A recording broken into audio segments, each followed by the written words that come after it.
সিনেমার নাম হচ্ছে ডার্ক ওয়ার্ল্ড আর সিনেমার নায়কের নাম হচ্ছে মুন্না খান। নায়ক মুন্না খানের দাবি এই সিনেমা দেখার পর তাকে নাকি তামিল মুন্না বলছে। আসলে সত্যি কি মানুষ তাকে তামিল মুন্না বলছে নাকি সে নিজেই নিজেকে বলছে এটা বুঝতে পারছি না। এখনকার কিছু অ্যাক্টরদের কাছে তামিলের হিরোদের মতন হওয়াটাই জীবনের বড় একটা অর্জন মনে হয় তাদের কাছে। মুভি রিলিজের আগে তাদের কাছে কত রকমের চাপাবাজি যে শুনতে হয়, সে নাকি স্ক্রিন ফাটিয়ে দিবে। স্ক্রিন ফাটছে ঠিকই, কিন্তু ওটা দর্শকরা ফাটাইছে।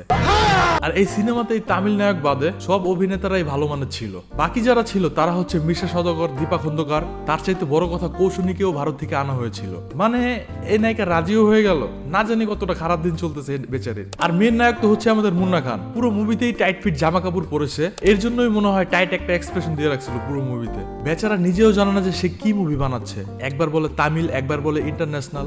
এমনিতেও তার কথা বলতেই তো কষ্ট হয়, সে ইন্টারন্যাশনাল হয়ে গেছে। জওয়ান সিনেমাকে বলে জুয়ান, তাও আবার বরিশালের ভাষায়। আর সে তার কাজ দিয়ে প্রমাণ করে দিবে সে তামিল নাকি হলিউডের নায়ক। তার ডার্ক ওয়ার্ল্ড দেখে পাবলিক অলরেডি বুঝে গেছে। সিনেমায় তার চরিত্র ছিল কুখ্যাত ডাকাত, নাকে নথ পরে কালো মেকআপ করে সে ডেঞ্জারাস সেজেছিল। কিন্তু এই ডেঞ্জারাস ক্যারেক্টার প্লে করার জন্য তার ভুঁড়ি অনেক সমস্যা করছিল তাকে, বেচারা দৌড়াতে পারছিল না ভালো মতো।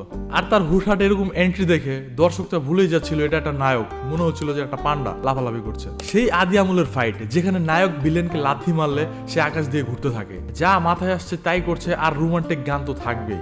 একটা গান আছে মুভিতে, সেখানে নায়ক নিজেই দৌড়াদৌড়ি করে, নাচে, আবার গান গায়। হয়তো নায়িকা রাজি হয় নাই শুটিং এর জন্য, নাকি তার বাজেটের সমস্যা কে জানে। আর যাই হোক, এটা ছিল আমার রিভিউ। আর আপনি যদি দেখে থাকেন তামিল দা পান্ডা হিরোর মুভি, আপনার কাছে কেমন লাগছে কমেন্টে জানাবেন।